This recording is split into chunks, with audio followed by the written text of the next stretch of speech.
भैया, भगवान के करीब होने के सबसे पहले हम में और आप में 5 लक्षण दिख जाएंगे।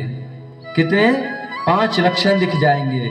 सबसे पहला, अगर आप भगवान के करीब हैं तो भगवान आपसे ज्यादा पूजा पाठ करवाएंगे, जप करवाएंगे, दान पुण्य करवाएंगे ज्यादा से ज्यादा।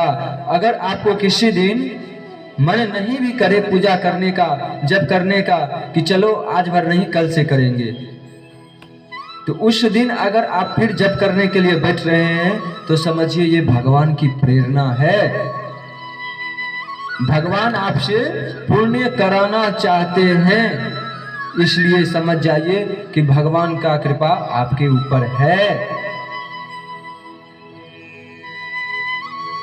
और ध्यान रखें कि जब पूजा पाठ करके उठे तो कई लोग अहंकार वश रहते हैं कि हम जितना दिन भर में पूजा करते हैं कोई करता है क्या?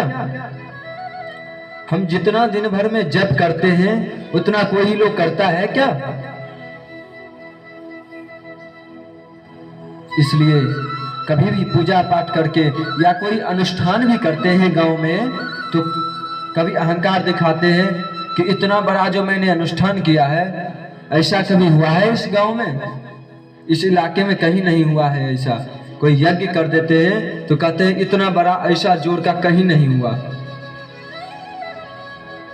इसलिए अहंकार कभी नहीं करे, नहीं तो अहंकार करने के बाद उससे जो आप जो कर्म किए हैं पुण्य कर्म, उससे जो फल मिला है उसमें से फल कम हो जाएगा,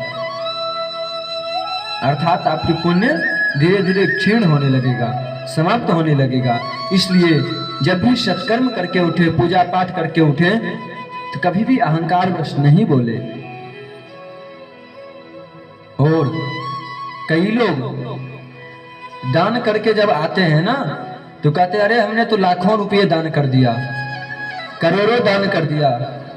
भाई करोड़ों दान किया तो फिर आकर के बोलिए तो अच्छा है, कोई बात नहीं, अपने कोई लोग हैं आपस में बातचीत करें, इतना दिया तो कोई बात नहीं, सही है। लेकिन कई लोग ऐसे सीना तान के चलते हैं कि अरे हमने तो लाखों रुपये दिया। भाई लाखों रुपये जो अगर आप दिए तो कोई आपसे मांगने तो नहीं गया था ना। आपकी श्रद्धा है भगवान के प्रति और आप दे क्यों रहे हैं?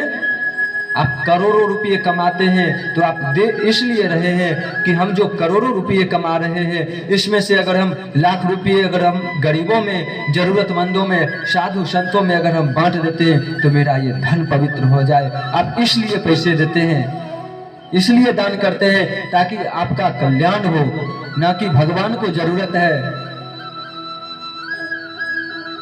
कहीं जाके मंदिर में ही चढ़ा देते हैं, कहीं गरीबों में बांट देते हैं, ये आपकी महत्ता है। लेकिन अहंकारवश कभी नहीं आए। और तीसरा, जब भी अगर आप भगवान के करीब हैं तो स्वप्न में कभी कभी आप सोए रहेंगे, अचानक से रात को भगवान स्वप्न में आ जाएंगे, कभी बांसुरी बजाते मिल जाएंगे, कभी पीला पीतांबर शरीर पर धारण किए हुए, कभी रास रचाते हुए, ऐसे भगवान का दिव्य दर्शन हो जाएगा। कई लोगों को होता भी है दर्शन, स्वप्न में भगवान का दर्शन, तो समझ जाइए कि हम भगवान के बहुत करीब हैं। और ध्यान रखें कि जब आपको अगर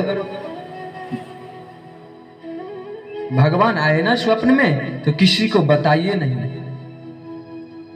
किसी को नहीं बताना चाहिए। और स्वप्न में आए भगवान तो उसके बाद फिर आप ज्यादा पूजा पाठ भगवान का चिंतन करें, उससे आपका कल्याण हो जाएगा। ऐसे ही आप भगवान के कार्यों में संलग्न रहे, जितना से जितना हो सके ज्यादा भगवान की पूजा पाठ सेवा करते रहे, तब आपका यहाँ का भी सुधर जाएगा और वहां का भी सुधर जाएगा। ठीक है।